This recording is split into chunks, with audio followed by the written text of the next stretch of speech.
സമസ്തി ഞങ്ങൾ തമ്മിലുള്ള വ്യത്യാസം ഞങ്ങൾ കൃത്യമായിട്ട് അറിയാം. പഠിച്ചോ, ഈ രണ്ടാൾക്കാർ, ഈ ചിരിച്ചിരിക്കുന്ന രണ്ടാളുകളും അകലാടെ ഒരു സംവാദം ഉണ്ട്. ഞാൻ അതൊരു 10 വട്ടമല്ല കണ്ടത്. പ്രവാചകനെ കൊണ്ട് വസീല ചെയ്യാൻ പറ്റുമോ, തേടാൻ പറ്റൂല്ല എന്നുള്ളത് എണ്ണാക്ക് വെച്ചെന്നില്ല ഏൽപ്പിക്കാരൻ. മൂന്നാമത്തെ ആള് നബി സല്ലല്ലാഹു അലൈഹി വസല്ലമ തങ്ങളോടും, അതേ നീ എന്തിനാണ് മുഖം തിരിക്കുന്നത്?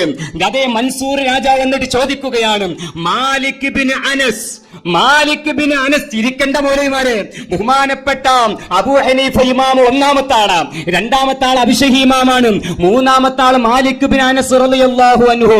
ലിമ തസ്രിഫു വജ്ഹക അൻഹു വഹുവ വസീലതുക വവസീലതു അബീക ആദമ. നിങ്ങൾക്ക് വിമർശിക്കാൻ ധൈര്യമുണ്ടോ?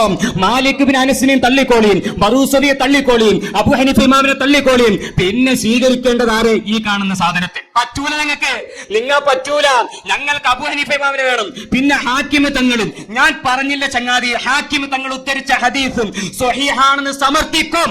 ഞങ്ങൾ ചോദിച്ചത് ഉത്തരം പറഞ്ഞു. ചോദിച്ചതെന്താ? അബൂ ഹനീഫ ഇമാം തവസ്സുൽ അംഗീകരിച്ചില്ലേ? അബ്ശഹി ഇമാം അംഗീകരിച്ചില്ലേ? ഇപ്പൊ മൂന്നാമത്തെ ആൾ പേര് മറക്കണ്ട, മാലിക് ബിൻ അനസ്. നിങ്ങൾ കുറെ ആൾക്കാരെ മൗദൂഅാനൊക്കെ പറഞ്ഞിട്ടുണ്ട്, ഇമാമികൾ ചർച്ച ചെയ്തത്. മാലിക് ബിൻ അനസ് റളിയല്ലാഹു അൻഹു ചെയ്ത ഇമാം ഗസാലി പറഞ്ഞിട്ടില്ലേ? ഇൻഷാ അല്ലാഹ് ചർച്ചയിലേക്ക് വരട്ടെ. മാലിക് ബിൻ അനസ് വഹുവ വസീലതുക വവസീലതു അബീക ആദമ. അപ്പൊ ബറൂസവിയെ തള്ളി, മാലിക് ബിൻ അനസിനെ തള്ളി. ആരാ മാലിക് ബിൻ അനസ്? ഇമാമു ദാരിൽ ഹിജ്റ. അതുകൊണ്ട് ഫൈസൽ മൗലവി, ഞങ്ങൾ ഹദീസ് സമർത്ഥിക്കും. നിങ്ങളിപ്പോ ഉത്തരം പറയേണ്ട സാഹചര്യമാണ്. ചോദിക്കുന്നൊരു ഉത്തരം പറ മൗലവി.